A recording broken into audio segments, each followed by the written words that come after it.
A very warm and cordial welcome to each one of you present here today. Distinguished guests, respected faculty members, and enthusiastic students, all gathered for this enlightening occasion.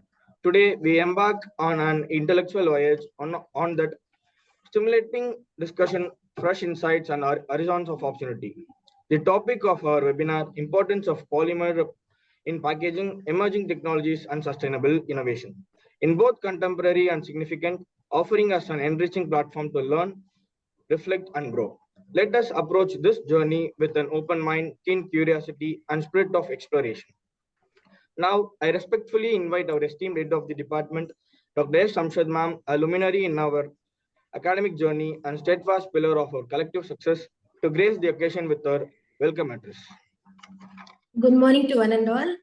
It is both an honor and pleasure to extend a warm welcome to all of you to this prestigious virtual webinar titled Polymer Engineering Across Borders, a Global Alumni Webinar Series 7.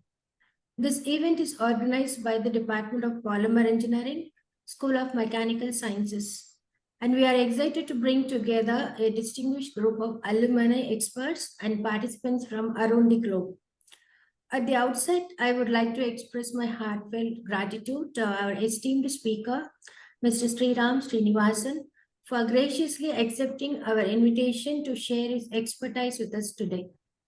The topic of today's session, Importance of Polymers in Packaging, Emerging Technologies, and Sustainable Innovations, is of critical relevance in today's world, and we eagerly look forward to gaining insights from Mr. Srinivasan's vast experience. I would also like to take this opportunity to thank Dr. Hiran Lal, the coordinator of this 7th series. A special note of appreciation goes to our student coordinators, Mr. J. Gladwin and Mr. B.R. Subhash, for their enthusiasm, dedication, and unwavering support throughout the preparation process. My sincere welcome also extends to all the faculty members, students, and participants who have joined us today. Your presence and participation are integral to the success of this event, and we are really grateful for your involvement. This webinar series is a proud initiative of our department designed to bridge borders, facilitate knowledge exchange, and inspire innovation in the field of polymer engineering. We are confident that today's session will not only provide valuable insights, but also spark stimulating discussions and new perspectives which will benefit us all in our professional and academic journeys.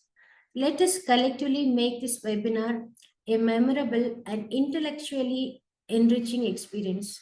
Thank you once again and wish all a productive and engaging session. A very warm welcome to each one of you. Thank you, ma'am. Now I call upon Dr. Hiran sir, who will be introducing our esteemed chief guest. A very warm wishes to our chief guest, our head of the department, Shamsad ma'am, all the faculty members, technical teams, and our beloved students. We are delighted to welcome Mr. Sriram Srinivasan to this event. Thank you so much. Sriram Srinivasan is a proudest alumni of B.S. Abdul Rahman Crescent Institute of Technology. He completed his B.Tech in Polymer Engineering from 2017 to 2021. And I am proud to say that now he is pursuing his Ph.D. in Material Science and Technology at North Carolina University, US, which is one of the leading university and ranked highest among the global university ranking. He did his master's in Roster Institute of Technology, which is another one of the biggest university and the highest ranking university in the world. He did his master's in packaging of polymer materials using the sustainable polymer materials. And his base in the wonderful world of polymer engineering starts from our beloved institution, Crescent Institute of Technology, and I was proud to say this in front of you all, my dear colleagues and students. Mr. Srinivasan brings with him a strong blend of academic research and industry experience. He has worked as a graduate research assistant, teaching assistant, student laboratory in charge at Roster Institute of Technology. His industrial experience spans roles at the Cummins INC, American Package Corporation, and GT Polymers, Chennai. And apart from his industrial experience, I'm proud to say he's one of the dynamic and young scientists, and his research interests focus mainly on the sustainable polymers, and he mainly focused on the packaging materials using the sustainable polymers and advanced polymer composites.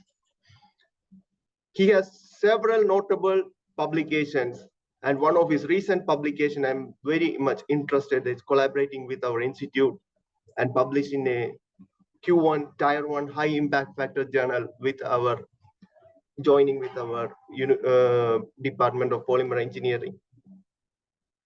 And his research of area of research interest lies in the pyrolysis, biofillers, reinforced polymer composites, and he also have patent in the recycling of polymeric waste materials. His expertise spanning polymer technology, packaging science, and sustainable materials, Mr. Sriram is uniquely positioned to share valuable insights on the insertion of research and industrial application in the polymer science.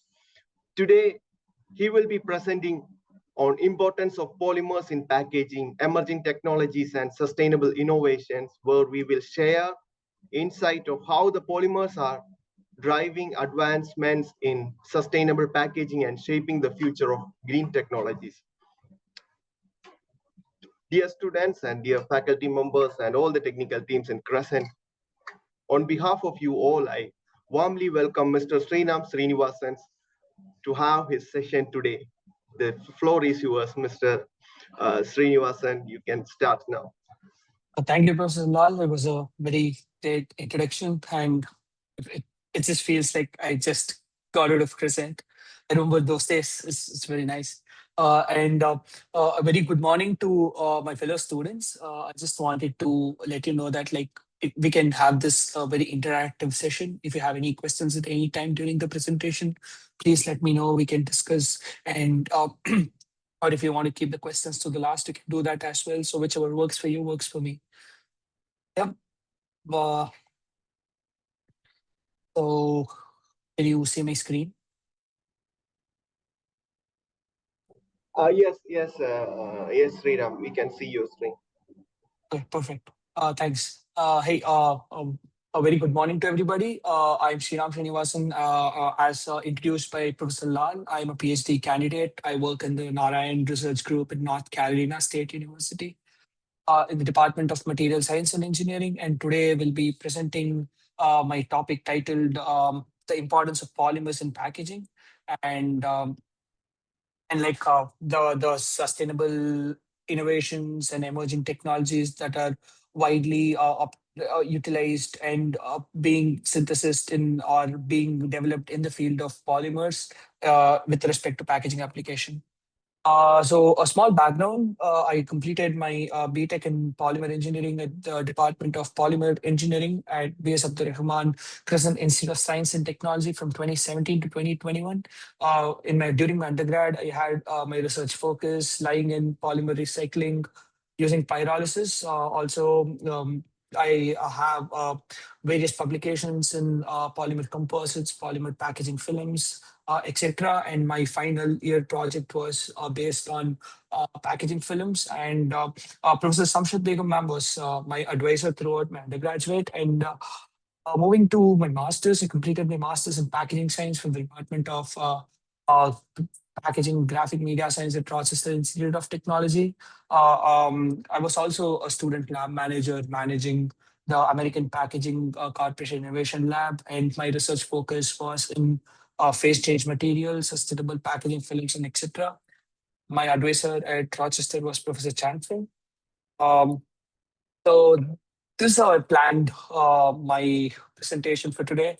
So I'm just going to give you a brief introduction about what is packaging, why are polymers used in packaging and what types of polymers are used in packaging. And also, I'll be talking about the various technologies and that has been emerging in the field of polymers and especially in packaging and the sustainability, and also why are polymers very important across various packaging industries. And I'll have a little extensive session which is going to talk about my research and my past publication and how can we correlate those publications to in the current field of polymers.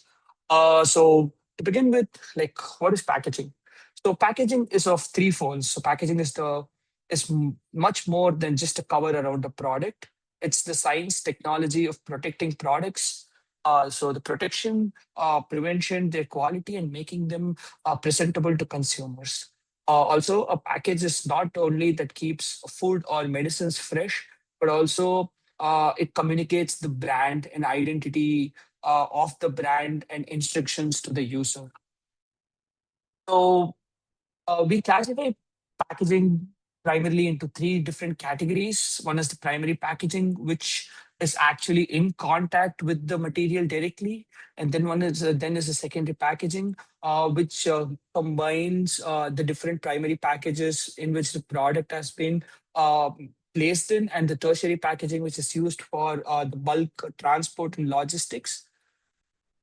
So polymers are the backbone of modern packaging. Also, nearly 40% of all packaging materials are polymer based, and over 146 million tons produced every year. The most widely used polymers are polyethylene, polypropylene, polyethylene terephthalate, polyvinyl chloride, which are cover a lot of applications from plastic bottles and films to trays and blister packs. The key advantage is efficiency. You know that polymer can achieve the same protective function using up to 70% of less material than glass or metal packaging, drastically reducing the weight in transport and in turn reducing the costs.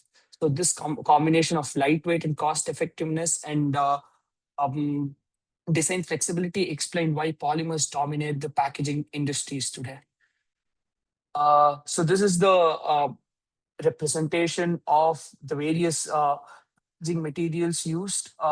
So if you can see, like, all the beverages can and everything constitute to very less percent. But if you see flexible plastics and rigid plastics combined together, they're going to um, contribute to around 40% of the total materials used in the packaging industry.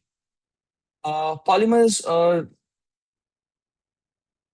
like packaging creates like 40% of global waste. Also, around 350 million tons of plastic waste is generated yearly across the globe, and which is going to create a lot of problems in the environment. So sustainability comes into a play. But only 9% of them are recycled globally.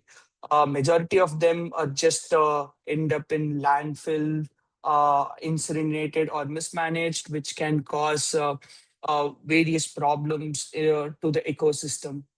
Uh, this is the comparison chart, which which establishes the plastic waste generation by various industries across the globe, and this was uh, data from the year 2015, and you can see around like 141 million tons of packaging waste have been generated yearly.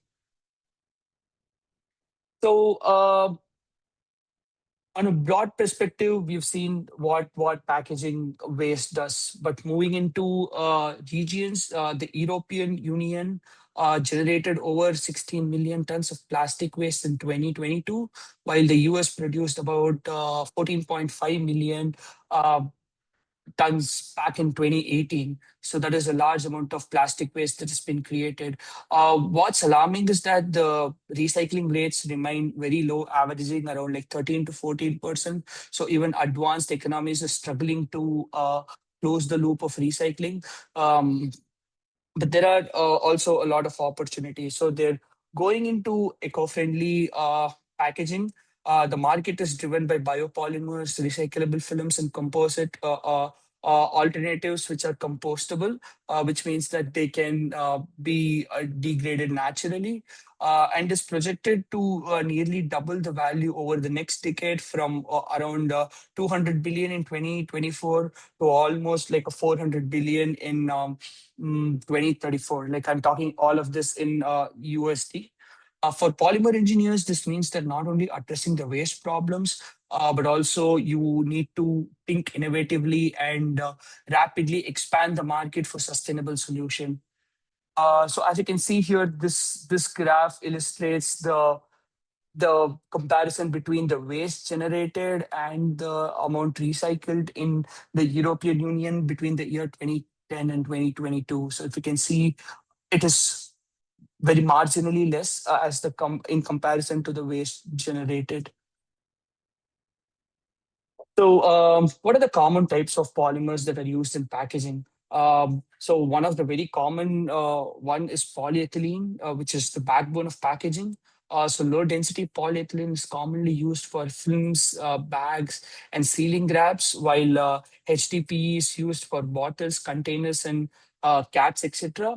Polypropylene is also widely used for microwavable trays. So you can see the culture of ready-made food or packed food has been vastly developing. So polypropylene plays an important role in making microwavable trays, which can be directly placed in a microwave, heated, and then consumed. The food from it can be consumed, and also like it plays a major role in hot fill packaging, closures. Due to its high temperature resistance. Then comes the class of material polyethylene terephthalate, which is well known for beverage bottles like your carbonated drinks, which is consumed in large numbers every day. Then trays, transparent films, etc. This is mainly due to its strength and recyclability. In other important material is polyvinyl chloride. It still finds its use in blister packs and shrink wraps, especially in pharmaceutical and consumer goods applications. However, there are a lot of environmental concerns and a lot of chemical concerns due to the presence of chloride, and people are still trying to find alternatives for these materials. Other class of material beyond the rigid and flexible plastics, foams are also very critical in packaging. Expanded polystyrene is used for cushioning, disposable trays, and insulation. It's very lightweight, but generally not environment friendly because of the cross-link structure, which is going to take a lot of time to degrade. Another important class of foam is the polyurethane foams, which is used for flexible cushioning, protective inserts in electronics, and delicate goods, so that like the parts that are being transported are not damaged. Also, expanded polyethylene foams are also used in various applications due to their lightweight. Another class of important polymer material is biopolymers. They are emerging as sustainable alternatives like polylactic acid, starch-based polymers are being developed into compostable bottles, trays, films, and even foams to reduce the waste generation. These material does represent the future of greener and more sustainable packaging. So my research is basically revolves around the bio-based materials. Um, so one more important class of polymers. So these are just a combination of other polymers. So many times one polymer alone can't meet all the requirements. That's why multi-layer structures are used. A common example is polyethylene terephthalate, EVOH, polyethylene multi-layer film, where PET is going to provide the strength and clarity. EVOH is going to act as the barrier material, and polyethylene is going to ensure the sealability. So if you can see, the innermost layer is polyethylene, which is going to act as the sealant, the barrier layer, and this is going to give you the structure, the strength, and the clarity for the package. So this kind of structure is widely used in food packaging applications like snack pouches, dairy packs, and even pharmaceutical blister packs. The major advantage is much better barrier properties and longer shelf life. Uh, if you want to think about an example, so take coffee or some snacks. These materials usually last very longer in multi-layer packs than in a single layer films due to the various layers for different purpose. But this has a downside, which is its recycling. Because these layers are very tightly bonded, separating them is difficult and making end of life management major research and industry challenge. So, what are the current emerging technologies and sustainability in the field of packaging? So, one of the pioneer in emerging technologies in the field of packaging is smart packaging, which uses indicators and sensors to give real-time information about the product quality. For example, the change in color to show the spoilage, the RFID, which is the radio frequency identification tags for the supply chain management. Also, active package goes one step further than the smart packaging with the product or the environment. Oxygen scavengers prevent oxidation, antimicrobial coatings prevent bacterial growth, and ethylene absorbs the daily ripening of fruits, which which increases the shelf life and delay the process of decaying or spoiling. So both smart and active packaging technologies improves the food safety and also helps in reducing the waste generated. Another type of emerging technologies, biopolymers or compostable materials, which are one of the fastest growing areas of the sustainable packaging, such as PLA or PHA, are already being used in compostable bottles, trays, and films um, to reduce the waste generated. Further, they also reduce the dependence on fossil fuels and other biodegradability under the right condition. However, the challenge includes higher cost, limited mechanical performance, and the fact that most region lacks the industrial compositions of composting facilities to process them. So they're basically regionalized, but if you have the enough technology or if you have enough infrastructure, these materials can be put into the correct use in the field of packaging. Um, Another important technology is nanocomposites, which you should be all very familiar about. So nanocomposites are materials that have another exciting development, such as like nanoclays, graphenes, and cellulose nanofibers, significantly improves the um, barrier and mechanical properties of the package. Um, what is remarkable is that only a small percentage of nanofillers is required to make big performance improvements. Like due to its high surface area, it is going to give a better property than the bulk material. Also, this allows lightweight packaging with less overall polymer use and an important sustainability benefit to reduce the waste generation and the environmental concern. So what is the importance of polymer?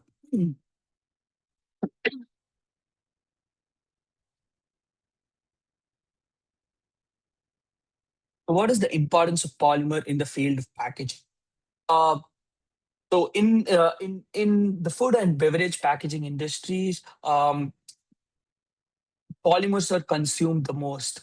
So, for example, as we discussed earlier, the PET bottles, which dominates in the carbonated drinks, polyethylene, polypropylene can be used for various as multi-layer films and other snacks. Further, these multi-layer structure extend the shelf life and as a priority of barrier performance. Like if you don't want the oxygen or water vapor to enter the package and come in contact with the food that is being packed, so that it ensures the food safety and doesn't allow it to get spoiled easily. The another major sector which deals with polymers is automobile industry and industrial packaging. So automobile industry and industrial packaging, polymers are mainly chosen because of their toughness, resistance to oil, fuels, and chemicals. So, so for example, if you're going to send manufacture engine and send it across the globe, so you need a good package so that there is no corrosion that happens to the engine, because that is going to be the heart of your vehicle. So if you're going to use a plastic material which is very resistant to oils and other chemicals, it's not going to let you corrode. Also, why do we need such packages in the automobile industry? It's mainly because like the current automobile industry is using cardboards or cardboard packaging as their primary packaging and secondary packaging, which is actually creating a lot of waste, which is very harmful to the environment. So, in order to reduce these waste generation, various reusable polymer materials are used to. So a lot of companies are working in returnable packaging, which uses plastic material. So when I was in Cummins, as Professor Lal said, I was in the returnables packaging team and was trying to establish a supply chain of replacing the normally used primary cardboard package into recyclable HDP or reusable HDP containers.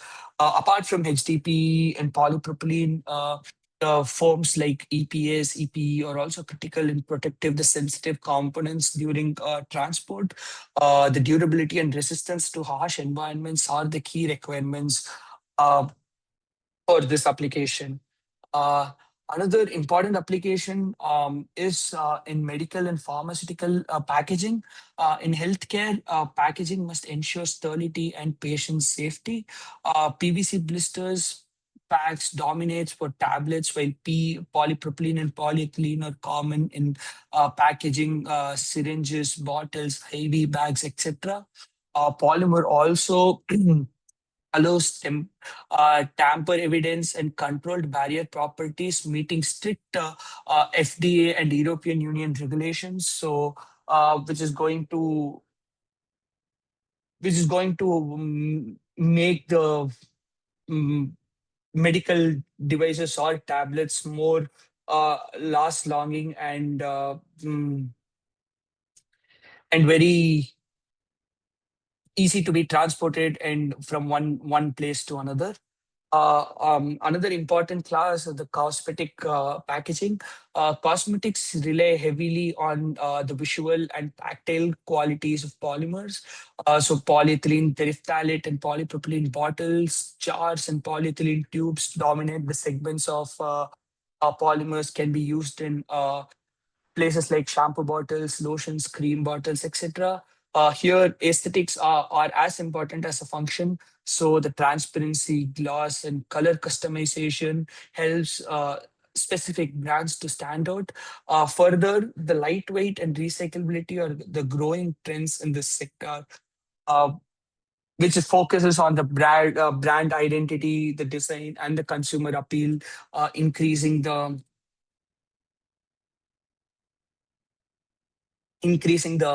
brand value of the specific material. So, moving on to my research. So, I have a publication which I published recently in the Carbohydrate Polymer Journal, which is the chemical modification of cornstarch, so a bio-based polymer for packaging films. And also, I incorporated various chemicals to see its property enhancement. So this is the overall methodology where like cornstarch has been modified with hydroxyethyl methacrylate to form modified cornstarch, which was characterized using FTIR and NMR spectroscopy. So this is the basic uh, chemical modification that occurred. This is like a free radical polymerization where the cornstarch is added with malic anhydride to incorporate the hydroxy group, which is then affected by the free radical of isobutylonitrile to produce a cross-linked HEMA-based cornstarch. So once the cornstarch after the cornstarch was modified, various chemicals were added to incorporate the strength, barrier properties, etc., to form packed films which can be used for packaging. So these were the films which was produced. So I had 8 different optimization, one with the native starch, then with the modified starch. So my primary variation was in the usage of glutaraldehyde and OMMT. So there were a couple of films with just glutaraldehyde, and there were a couple of films with glutaraldehyde and OMMT with varying glutaraldehyde percentage. So once the film was obtained, the various parameters of study uh, were done as shown in the figure. So to analyze the functional group, I used FTAR. Morphology was characterized using SEM. The mechanical properties, the hydrophobicity, like basically the physical properties such as the water absorption, moisture absorption, water contact angle, and the barrier property, which is one of the key property in the field of packaging, because like you don't want the ambient atmosphere to interact with the material that is being packed. Also, finally, the tests were concluded with the soil biodegradation test to ensure that the produced films are biodegradable, thus reducing the waste generation. So interestingly, like these were the results which were obtained in the study. Interestingly, like the films that was produced. Had a very high tensile strength, which is comparable to the synthetic polymers or the synthetic packaging films that are currently used. Also, it had very low water vapor permeability. The film with 5% glutaraldehyde was the optimized film, which displayed a very low water absorption both in wet cup and the dry cup method. Basically, the difference between the two characterization technique is that I used calcium carbonate for the dry cup method, whereas I used water for the wet cup method. So as you can see from the image, so this is the dry cup method and this is the wet cup method. This is the soil biodegradation results, and surprisingly, like the films which have been modified and other cross linkers have been added. This it displayed a lower biodegradation rate. Further, like the physical properties were better than the native film. So this is the biodegradation sample obtained after each, like the respective days. So if you can see, after day 1 the sample was the sample obtained was more, but whereas towards the end of the biodegradation measurements, I couldn't get samples for the modified films, which means that like they have been degraded completely.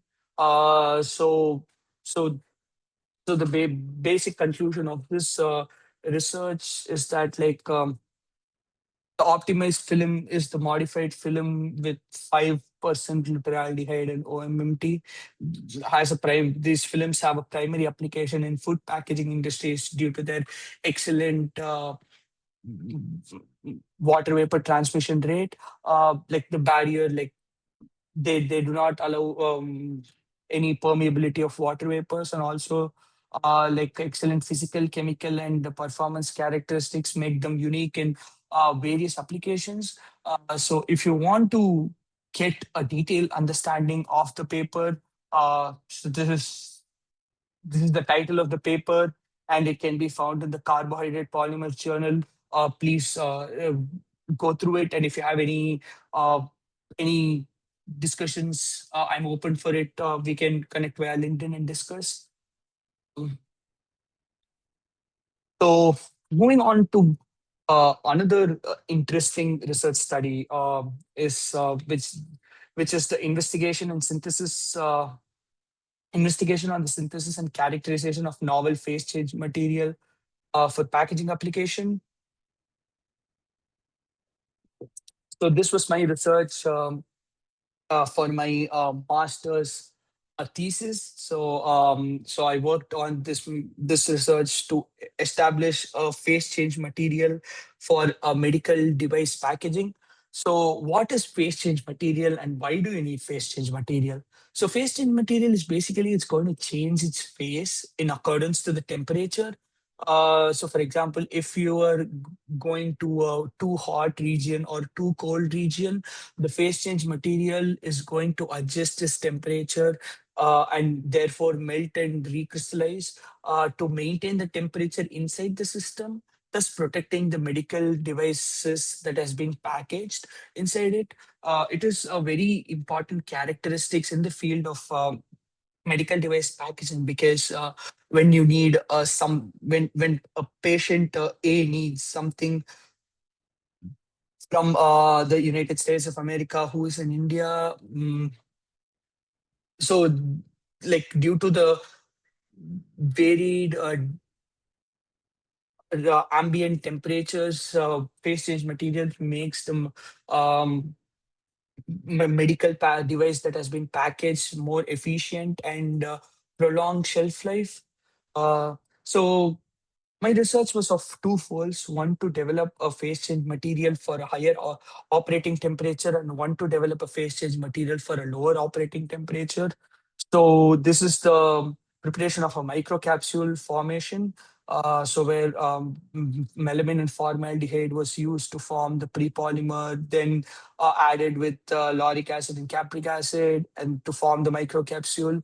And then these were the characterization that was done for the microcapsule that was developed. So FTIR characterization, which is going to give me the various functional groups, optical microscope to see how the structure is, SEM analysis, so DSC and TGA to confirm the thermal behavior of these materials. So this is the basic chemistry of the microcapsule formation. So if you can see formaldehyde and melamine, when they're heated, they form a melamine formaldehyde prepolymer. Then on further heating is going to form a cross-linked melamine formaldehyde. So the microcapsule is going to have two two components, like two phases. One is the core and another one is the emulsifier. So the microcapsule, in a microcapsule, the core is always present in the emulsifier. So this is the structure of the microcapsule. So these are the optical microscope images. As you can see, these are in the micro scale thickness. And this is the SEM image, which was done at 10,000 10,000 magnification, and you can see distinct microcapsule formation. So when these microcapsule were subjected to DSC technique, characterization technique, the result is as shown in this slide. So I performed the characterization for 30 cycles, and I did not see any major differences in the melting temperature and the recrystallization temperature. So what basically happens is that the material is initially heated from -40 degrees to 50 degrees and then cooled from 50 degrees to -40 degrees, and the cycle is repeated for a long time. So if you can see the point at which it melts and the point at which is recrystallization, recrystallizes, the temperature between that is the operating temperature. So so you can see the operating temperature of the microcapsule between like 15 to 30 degrees Celsius approximately, so which is like a normal ambient temperature in most of the regions. Uh, the other interesting innovation of my thesis was the preparation of polyurethane foams, where I used polytetrahydrofuran as the base material. Then I varied polyethylene glycol 400 in different percentage to obtain different forms. Uh, Isocyanate was used in the foam, and the foaming agent was water to form the polyurethane foam, and the characterization, which is pretty similar to what our characterization I did for the microcapsule, FTAR to confirm the functional groups, optical microscope, water absorption, since it is going to be the secondary package are going to be in contact with the um, environment, DSC to check the temperature cycles as we discussed in the microcapsule, and TJ for the thermal stability. So this is the optical microscope image. So these were pretty large. So these were open cell pore forms with around 900 micrometers in thickness. So this is with the lesser polyethylene glycol, and this is with a higher concentration of polyethylene glycol. Um, Again, the water absorption was the highest for the polyethylene glycol with 8% of polyethylene glycol, but it was the least for material with 6% polyethylene glycol. And if you can see the DSC, as we discussed before, it has an operating temperature of around 3 degrees Celsius to 23 degrees Celsius. So these two materials, when combined together, is going to act as a material which can, a packaging material which can act in a temperature range between 3 to around probably 3 to around 30 degrees Celsius, so which is a huge range of temperatures. So like the primary application of this development or this research will be in medical device packaging, which uses a lot of phase change materials. So another research which I did when I was at uh, Crescent is the development of cornstarch-based biofilms reinforced with orange peel powder. And as a part of research, I characterized the physiochemical and mechanical properties, and it was published in the Materials Today proceedings. I was a co-author to this paper, not the first one, so this is not completely my research, but I was involved in this research. So this is the workflow. The first section is how the orange peel powder was extracted. Then this section of the image illustrates how the films were produced, and these are the various characterization that was done to evaluate the performance or the properties of the films. Um, this is the basic composition. So 5 different films were made with varying percentage of orange peel powder. So that is the main variation that was carried out in these experiments. So you can see that like the solubility in water was comparable, so that like it can be related to the biodegradation. So these materials are going to degrade much faster because of high solubility in water, lower absorption of water for the native film in comparison to the films with orange peel powder. So this is going to not let a lot of water retention in the food packaged material and increase its shelf life.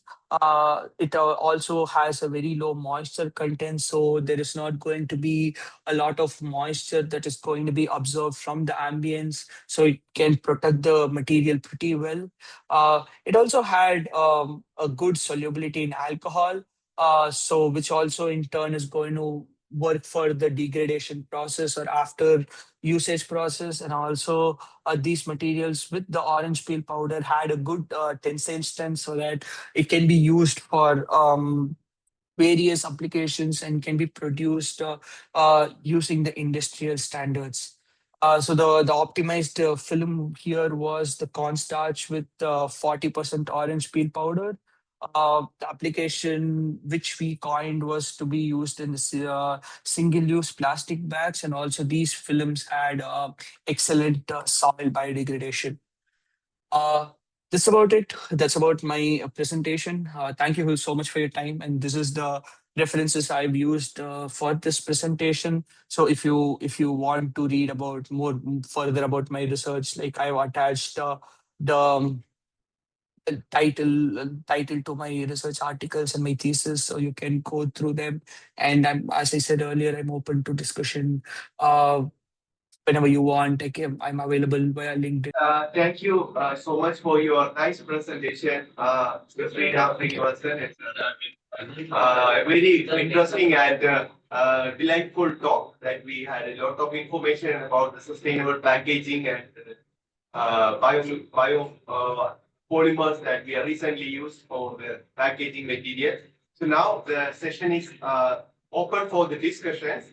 So if you have any questions, you may share with your senior, our beloved alumni member, Mr. Srinivasan. And myself, Lekha Sri from final year. My question is, you have said that foams are not that easily degradable, and is there any chance to make it foam packaging completely sustainable? And can you bring Yes. this into a large scale? Yes. So I'll ask you a question again. So what is a foam made up of? So how do you make a foam?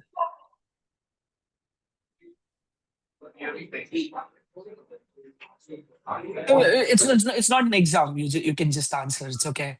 It's fine.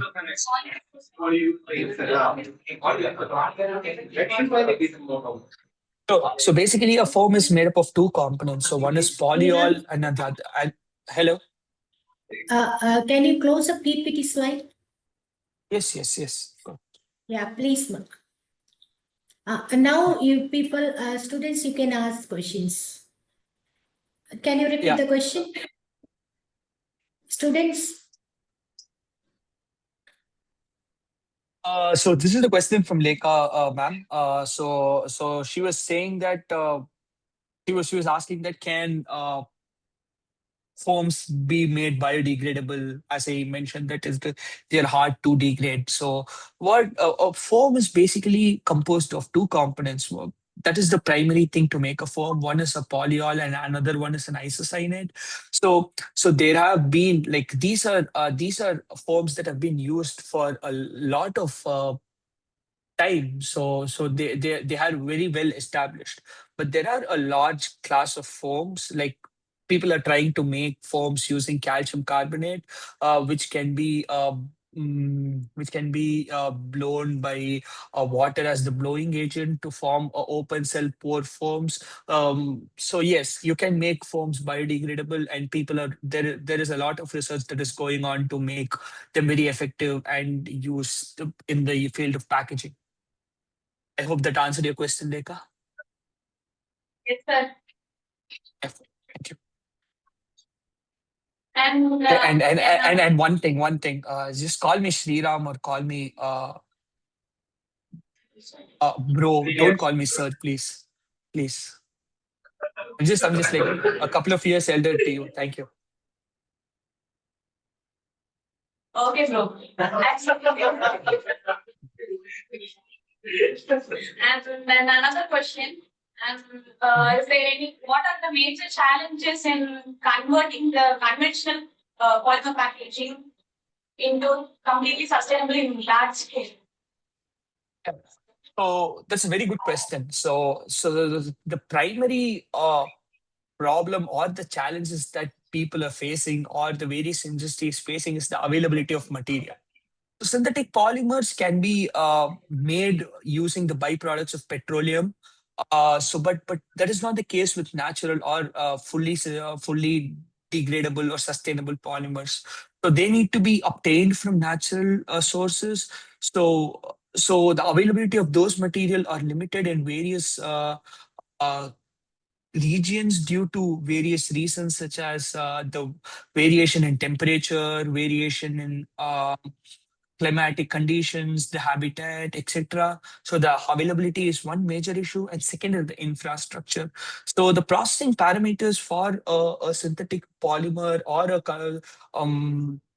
natural polymer is not going to be the same. So synthetic polymer can generally withstand higher temperature, whereas our natural polymers need a lot of other ingredients or additives which can improve the properties of the materials in order to withstand such a high temperatures. So the infrastructure is one reason, and the availability is the other reason. Thank you. Of course. Morning, bro. Myself, Naveen. I have a question on your research paper on that carbohydrate polymers. I can't hear you. I can't hear you. I can't hear you.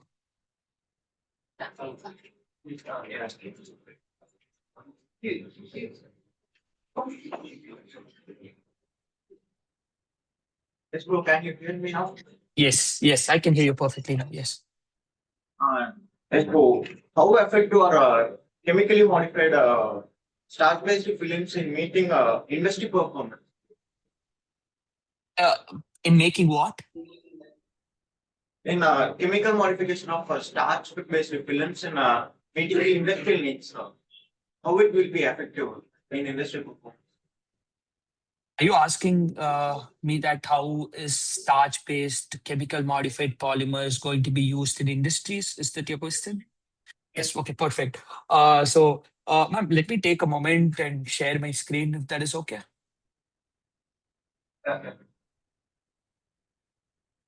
Can you see my screen? Yes.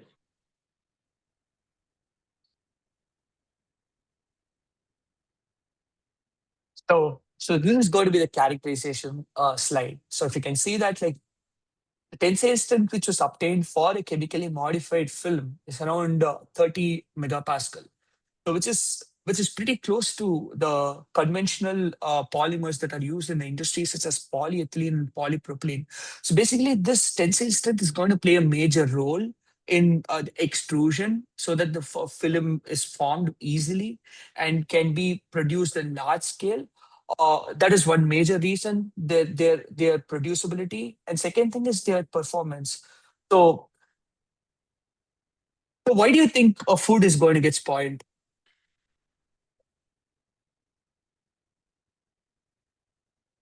Your name is Naveen, right? Did I get it right?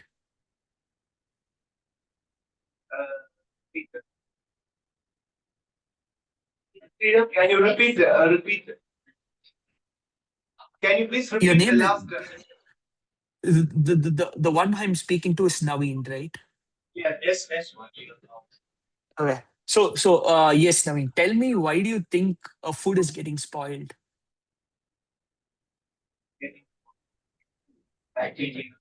Because of affecting by the bacteria. Yes, so exactly. So that is a good answer. So because these materials which are modified using chemicals, they have good barrier properties. So they're not going to let the bacteria to flow through. They're not going to let the oxygen or the other harmful gases to flow through and make, and which is going to cause the spoiling of food. So for that, for like due to these reasons, these materials can be widely adapted for the industrial standards.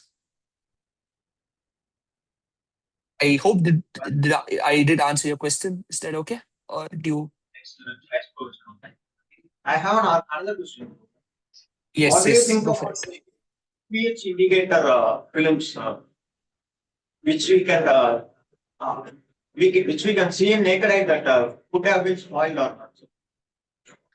I can't hear you. I'm really sorry, but Lekha's questions were very clear, but I can't hear you. Increase your voice.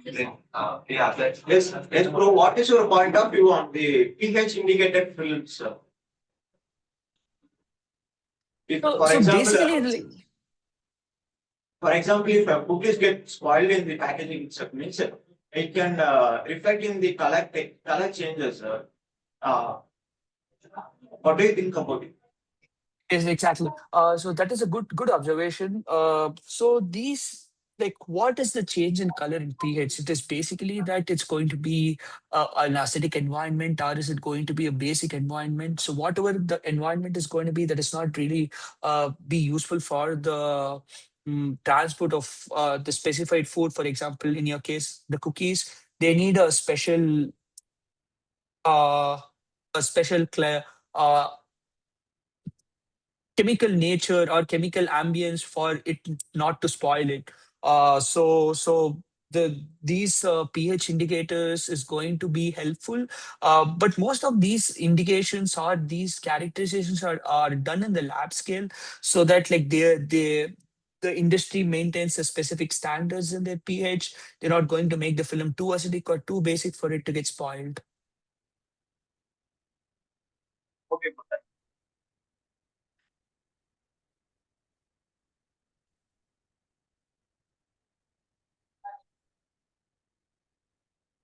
thank you. Yeah, thank you. Of course, no one.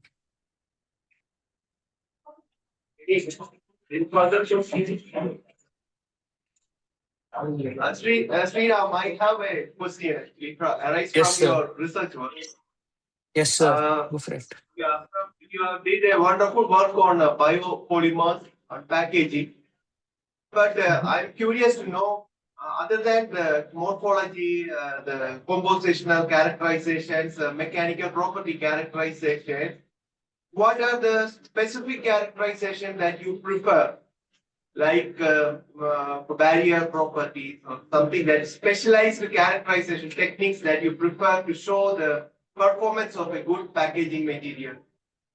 Oh, that's a really good question. So if uh, it's all going to depend on the application which you're going to use. So for example, like if you would have seen the second research or the thesis research which I was trying to explain, the primary characterization there was DSC, like differential scanning calorimetry. So where the difference in temperature is going to be a major role, play a major role in the package. Because like the change in temperature can cause the materials to get spoiled or get affected by the microbes easily. So in that case, DSC plays a major role. But if you're going into a food packaging, so uh, I'll probably say water vapor transmission rate, so that there is not a lot of water vapor that is transmitted and affect the material, the food products being packed.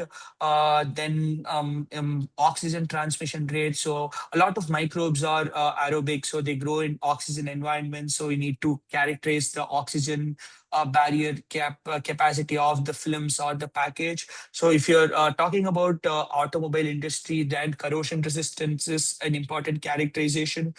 So how much the material can resist corrosion, um, and you can coat these materials with VCI, which is volatile corrosion inhibitors, which are going to prevent the engines or any corrosion, uh, any parts that are prone to corrosion from getting corroded, and effective transport. So it basically depends on the application which you are working on. Do you have these instruments in North Carolina University where you do your like water vapor Yes. transmission, oxygen Yes. transmission? Yeah, you have. Yes, we do. Yes, we do. We do have like the instruments. Like this research was done in Rochester Institute of Technology, and I was managing a lab there. So I pretty much had most of these instruments in my lab, which was used for completing my research. Okay. Yes, Thank you, yes, we do. We Sriram. do. Like we try to do like here. We try to do research basically with the instruments we have. So we don't go too fancy with the instruments, but we try to do research with the instruments we have. Okay, thank you, Sriram.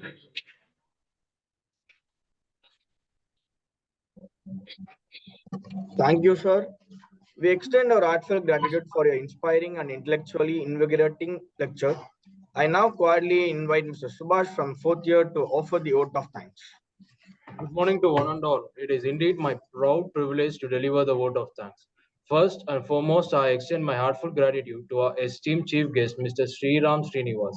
for his thought-provoking and insightful address.